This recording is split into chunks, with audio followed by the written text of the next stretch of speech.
dog died earlier this year, and it sent me spiraling into sadness. After 2 weeks of sleeping in, showering at like 2 p.m, crying into cold leftover pizza for breakfast, I decided to pick myself up. I hired a coach, and she's a holistic life coach that really focuses on bringing balance back into my life. So apparently my first stop on the train to getting back to thriving is to change my mindset. You see, I have a tendency to flip onto the woe is me side of the coin, like a lot, like most of my life a lot. And well, it's a well-trodden neural pathway. And I already know this about myself, okay? I don't need to pay someone to tell me that I'm a deeply sensitive, empathetic, feel all the feels overthinker. I know these things. But when you're a delicate petal like me, living in a world where it seems to be okay for people to start wars or create laws that discriminate against people, being sensitive and empathetic can prevent me from blooming. Therefore, my protective strategy has been so far to hide in a dark corner somewhere away from the world and wilt. And weirdly, my coach isn't a fan of this method. She wants me to reframe my sensitivity as a gift for other people, or a gift in general. Yeah, I don't see it that way yet. However, she has managed to convince me and kind of penetrate through my sarcastic facade. She speaks of my traits as either a help or a hindrance. And like, for example, I'm a deep thinker, and we need people to be deep thinkers, someone who deeply digests perspectives on things. Great, that's awesome, that's a real gift. But when it's out of balance, it can hinder me. It can hold me back. I'll think of something that I want to do, and then I'll think about it some more, and then I'll think my way out of doing the thing, and I don't do it at all. In fact, it's a miracle that this video is here today. Another example is my level of empathy, or what some people might say is too sensitive. My fragile pansy side, if you will. She likened this to being deep, and I have a level of depth that not everybody has, and how that is a gift.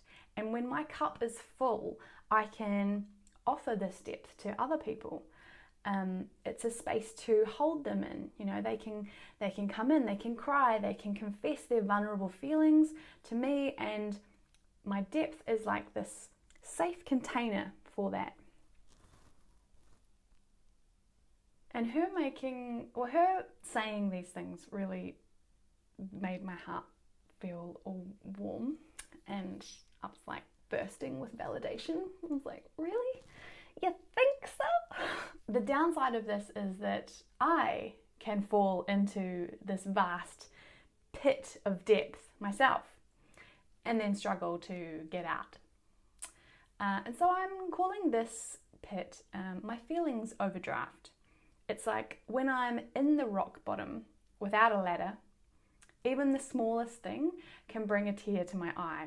It's like 10,000 spoons when all you need is a knife. 10,000 spoons. Hey. I cannot hold space for anyone in that scenario. Not even for me. I have nothing left. So what do? I guess it's similar to when I'm in my actual monetary overdraft. I need to like claw my way out of it. As much as I would love a lotto win to like skyrocket my way out of the red, there isn't one activity or one thing that you can say that will see me back into the black. It needs to be incremental, you know? So I'm working on depositing coins into my emotional pit. filling it with coins by like collecting the wins, shall we say. Things like small wins, like acknowledging the feeling of a good hot shower, like, oh, this feels amazing, tick. And it doesn't mean that it makes you feel amazing, it just feels a little bit better. Or cooking for myself instead of eating takeaway again, like I'm like, oh, I actually made myself something that feels really nice, or like I created something and it's healthy and I eat it and I feel maybe a little bit proud. That's like, tick, like another thing to add on.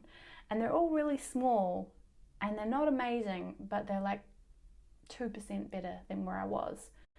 And they add up, cooking from scratch, going for my daily walk, reading a novel or a page from my novel instead of 3 hours on TikTok before bed.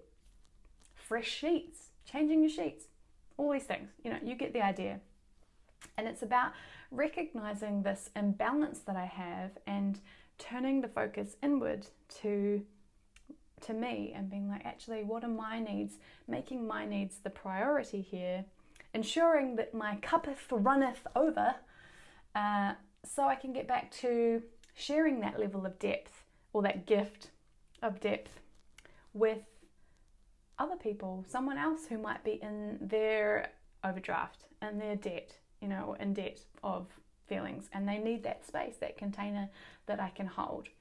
So how can you deposit some more coins to feel like a little bit better? They may not be big $100 bills yet, but a quarter or 10 cents or $1 even, at a time, of little things that will build up over time and get you back across the line to hold more space for yourself and for others.